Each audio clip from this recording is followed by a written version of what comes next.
some of these critics, these pundits. I absolutely adore them lads. I have unbelievable time for them, but they're a great bunch, but it's not acceptable. They like to play the hard man when they're on it. It's not very pleasant when you're trying to manage a team. All you're looking for is a bit of civility and a bit of decency, but they just miss you like you know, you have nothing to do with the bloody occasion. It is almost 10 to 9. You're watching OTB AM, brought to you live each morning by Gillette Labs for an effortless finish to your day. And it's time for the first, I think, of our Championship Quick Picks. Will and Aisling, good morning to you.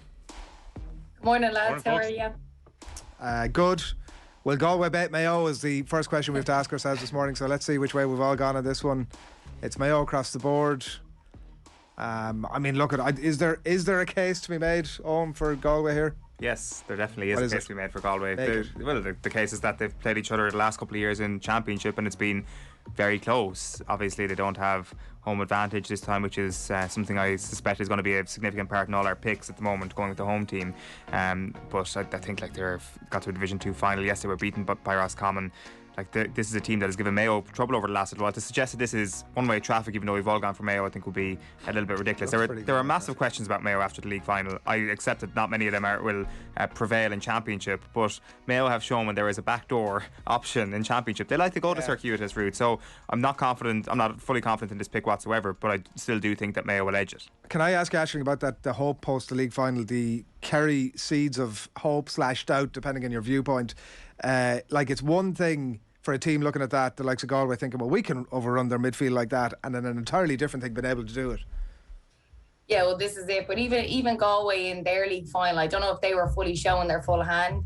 Like, I've interviewed a few times out to Porrick Joyce after the games, and he finds it hard to hold back his emotions of a loss, and rightly so. You know, it's a tough thing to do. But he wasn't too upset after that game, and I feel like it was all to look to this game against Mayo. He's in his third season. He's never bet Mayo. You know, that must really hurt, and he'd want to get one over them. So I do agree with Owen that it's definitely going to be seriously close. It's always tough and close with them, but I just think Mayo have that bit more. We're not sure what way they're going to line out. You know, their injury concerns is probably a big one. Oisin Mullen, Paddy Durkin, Diarmuid O'Connor, you know, that's why they probably were overran in that middle third, I think, against Kerry, because they didn't have those players really in there that you'd expect to probably change the game a little bit for Mayo. Now they've had the likes of Cillian O'Connor back, James Carr, he was a big positive as well. So I do think they're going to have too much, but it's definitely going to be very close. Like, looking at Galway as well, Paul Conroy in midfield, he was exceptional against Roscommon. I think he scored 6 points from play, and you know, they're really exciting. Damien Comer, and then we've seen Shane Walsh coming back as well. So we haven't seen the best of either team yet. I know we're only their first games of Championship. We'll start to know a little bit more, but I think the Mayo will edge it by about 3 or 4. Do you remember last year when I was running away with winning this thing? No. And halfway through it, we changed it, so we introduced the scoring aspect, which now has suddenly just disappeared off the radar entirely. No, we just did that because I think we expected Dublin to go 7 in a row or something, and it was like, but there's no point predicting these games. But actually, the smarter thing to do would just be to pick a selection of games rather than all of them, which is what we've done this year. But it took a bigger brain than mine to come up with that one. I mean, I was just getting at what we kind of feel the score. I feel there will be a little bit of daylight between them. Will, are you feeling it'll be tight? In Mayo Galway? Yeah, I think it will be tight. Like, it's a weird one as well when we talk about home advantage, because Mayo spent the spring playing away from McHale Park, so you kind of wonder, it's been a while since they've actually even played a game there. And like, there's been some weird results between Galway and Mayo. Remember last year when Galway were effectively in a riot position when they played against Mayo, and then it got turned around when they met in Championship. And Mayo have generally kind of had just a little bit more than Galway when it comes to recent Championship meetings. But yes, like, both of them will just want to forget their trip to Croke Park for league final day for different reasons, in that Galway were unable to finish the job against their neighbours Roscommon in the Division 2 final. I wouldn't read too much into the game against the Rossies the week before, where, you know, Galway had already completed the job with their win against Derry and already been promoted. So, and then you look at Mayo, who were, you know, quite comfortably beaten by Kerry in the league final, but generally had a pretty decent league campaign out of that. So it's actually quite hard to read form, even though these league games were only a few weeks ago. But yeah, I don't actually expect daylight here. What kind of daylight are you talking about, Adrian? Well, like 5 or 6 points. I think it'll be tighter than that. 3 or 4. And is it because you're confident in Mayo, or is it because you've got no confidence in Galway? The former. Okay, why you're expecting them to race through this Yeah, we often talk about when you take a step back and think about like Galway. Are they a coming team in terms of potential contenders for the All-Ireland? I'm not so sure about that, but they're certainly not in the conversation about it in the way that Mayo are. So, like, if they're serious about what they're about, I think that, like, I mentioned to Aisling earlier on about, like, the seeds of doubt maybe that the league final cast into Mayo minds, they probably, like, they're not... Whoa, Hank the Tank. Galway fan. Wow, No, not happy. like that. No. Not having it. I like that they'd brush those aside pretty quickly, and... yeah, they are serious contenders for the All-Ireland.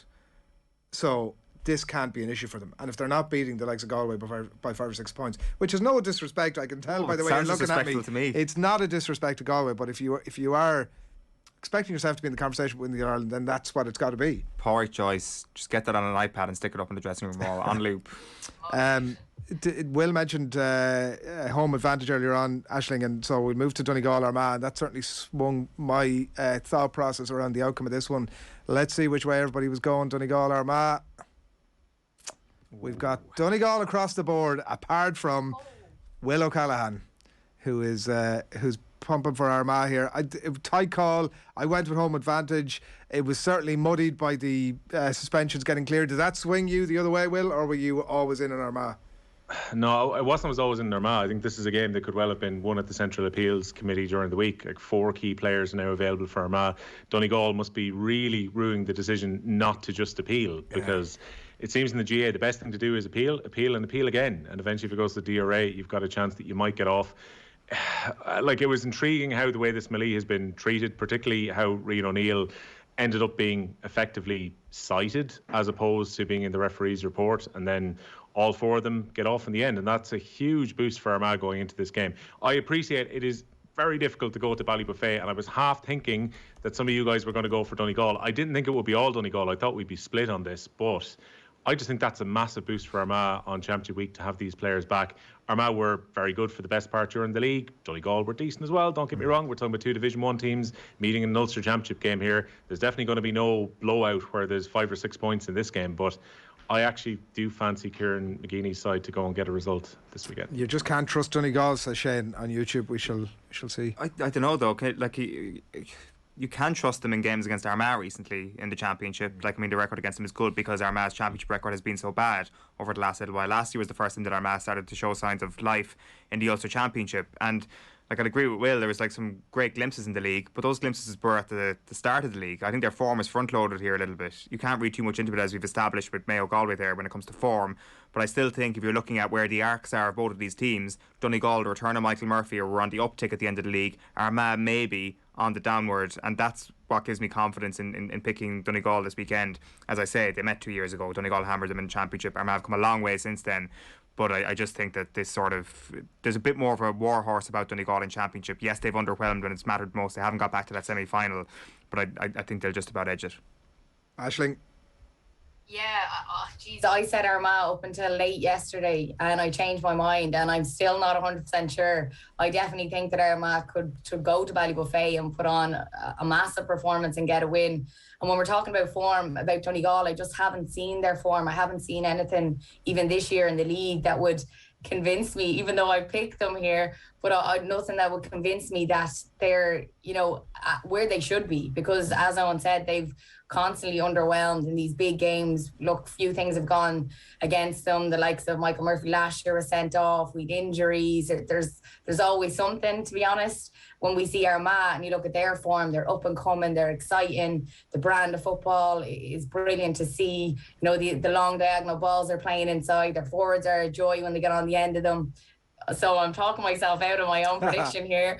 But I just think Ballybuffet is a tough place to go. We've seen the mind games with the last game when they played and they went to O'Donnell Park, all those things. I think Armagh will be raring to go. Kieran McGeeney will want to get this win more than anything after everything that's happened. But I just think that Donegal, this might be the big win for Donegal to kick them off this year, as you said, with Michael Murphy back in as well. So I went with them, but just about. I wouldn't be surprised if it was a draw or Armagh do it. But I did go with Donegal. Okay, let's move to the hurling. Wexford Dublin first up. We'll just take our predictions here and we'll move on to the next one after that. It's Wexford across the board. Limerick Waterford. It's going to be Limerick across the board, and of course it is. It's like, I certainly feel it's, and I see obviously the reports coming through last night that Kyle Hayes is out, but like, it's impossible to back against Limerick even with that team news.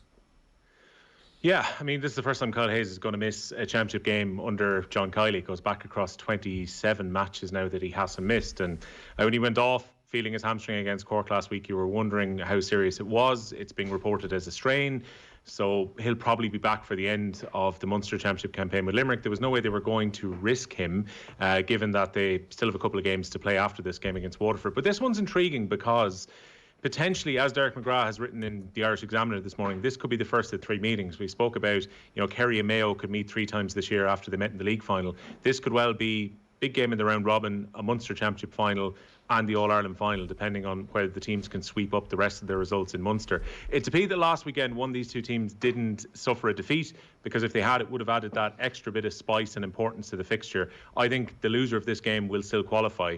Like Waterford, we have seen the goal touch that they've been going for. They will need to score goals at the Gaelic grounds if they're going to overturn Limerick.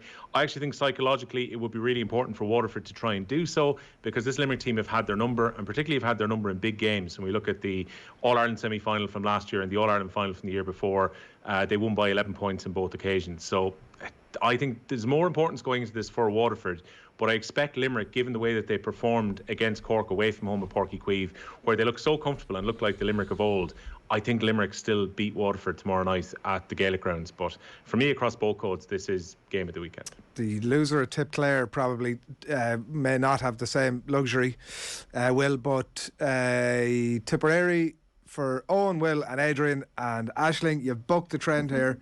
Go on. Yeah, I just seen Clare just in the league. I was at a few of their games and I was just excited about what I seen. We haven't seen them yet in championship, so it's the unknown.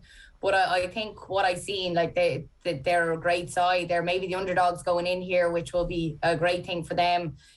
We seen the likes of Tipp last week. Like, they were impressive, but they'll benefit, I suppose, of having that game as well. But for Clare, I just think they've had that extra break. They're probably watching the game last week. Tony Kelly back to his best.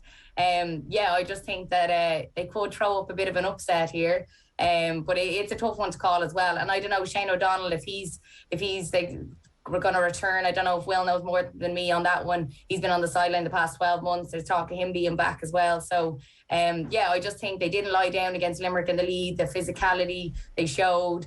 So, I just went for them. But, it would be a big upset, obviously, to beat them in their home ground. Back and bulkier than ever, apparently. Shane O'Donnell been working on the frame. He's beefed up during his time on the sidelines, apparently. So, expect that at the weekend. Peter Duggan playing a championship match for the first time in a while for Clare. Like I say, it's interesting. Like, I mean, the league form was mixed, to say the least. They only beat Offaly, didn't they? When you look at their win count in the league, and it does feel that, like, Clare, if they wanted, they can create this unbelievable siege mentality, because it feels that Limerick are obviously better than them. Are Cork and Tipp also better than them? Probably. Clare also have like this factor of James Owens refereeing it after that decision over by the sideline in the Gaelic grounds. Will we see another James Owens meme on? That's the big question of the weekend. I'd like to think we will, but at the same time, they have arguably the best hurler in the country, if not one of the best hurlers in the country, and it feels that there's been a massive level of a degree of underachievement from them over the last couple of seasons.